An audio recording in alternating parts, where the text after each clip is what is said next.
George, and we're going to have some spoken word first by Martin. Give it up for Martin.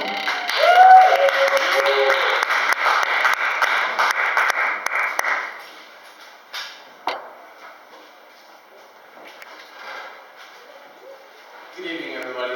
Hope you all having a lovely summer afternoon today. Apologise I wasn't here last month. I thought to myself, well, I did this in January, February, and April, so it's time to take a break and come back with some fresh ideas.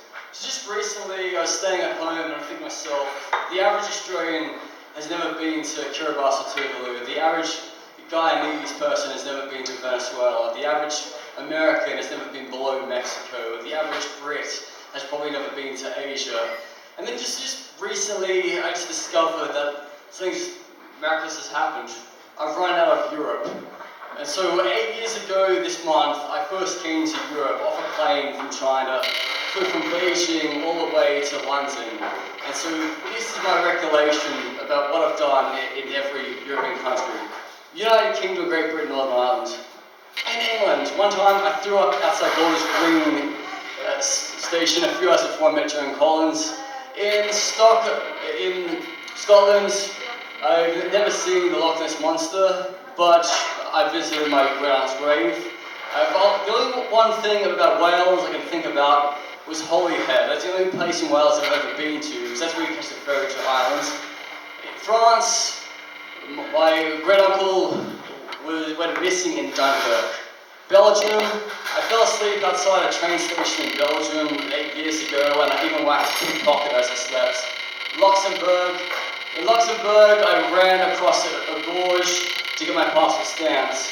Monaco was my 10th nation. Got my passport stamped, visited Princess Grace Kelly's tomb from my mom. Italy, I don't like the trains. The trains really suck. San Marino, a tiny country that is so old than the country Italy itself. You pay €5 and get your passport stamped. Andorra, you can get a Pepsi for 36 cents and a can of beer for 66 cents. Spain, I've traveled from the top of Spain to the bottom of Spain in less than a day just by flying. Bonus to a point, Gibraltar, I've been past the rock Gibraltar, but I've never been on it. Germany, I attended a heavy metal festival called Headbangers Open Air. Turkey, I travelled by train from Istanbul all the way to Tehran. And in Amsterdam, been there 3 times, and every time I just can't help walking past the famous De Walden red light district. Czech Republic, I stood in the centre of Prague to wait for that stupid astronomy clock to chime every hour.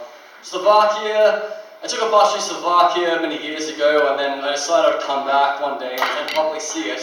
It's a beautiful place. And I'm even seeing Dream Theatre there next week, in about a few weeks' time.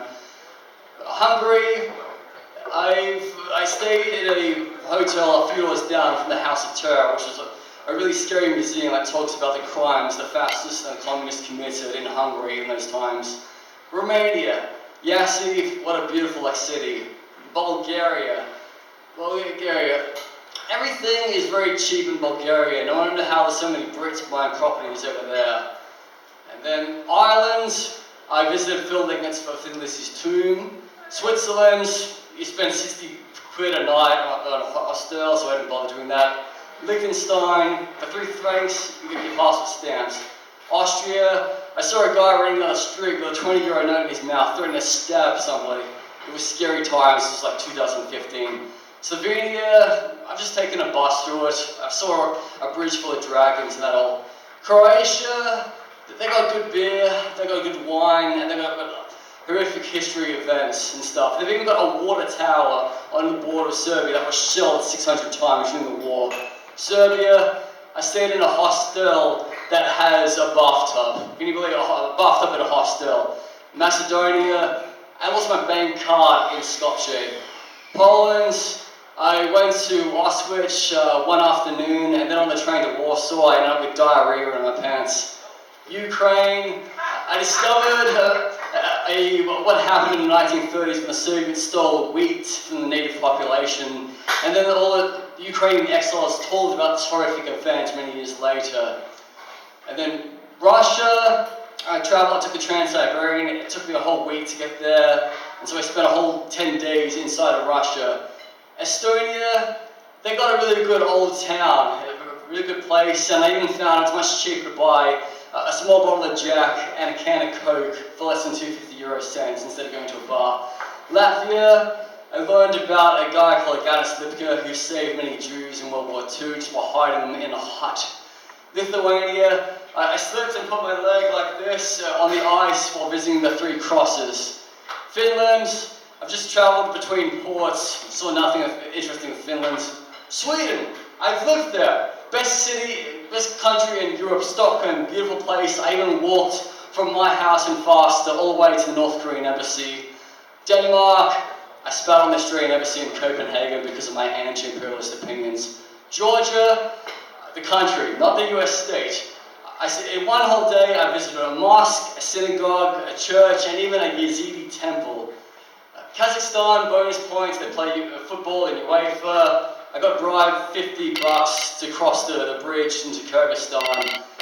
Armenia, a country very close to my heart that made me cry, and there are only 2 countries that have done that. And then, the Malta, I went to an Anglican church in Malta on Christmas Eve because they decided to use the big Anglican church for the Catholics that day. Norway, I've been to the famous place called Helvet, where Euronymous ran a record shop before he was murdered by Varg's Viking. Vatican City has got a better postal system than the Czech Republic. I sent a postcard to my mom, and it got there. Unlike one time many years ago, I ordered some heavy metal patches from Italy, they never came. Belarus is not a police state because I took photographs of where Alexander Yushchenko lived, and nobody stopped me. And so I can clearly remember running around the streets of Minsk yelling out, "Putin, Russia, Lysenko will never be defeated." And then in Iceland, I've seen the last cheeseburger and French fries in Reykjavik in the famous bus hostel. Bosnia and Herzegovina. Sarajevo is like the Jerusalem of Europe. You got a quarter for the Muslims, well, they've got their mosques. You got like a new quarter that has a Catholic cathedral, which is mainly Croatian, and you even got an Ashkenazi synagogue that has like no security out the front. Montenegro, I got really bored in Montenegro. I just got my passport stamped, saw everything in 3 hours. Kosovo, disputed area, still got my passport stamps. I left after 3 hours. Didn't want to pay 15 euros a night for accommodation.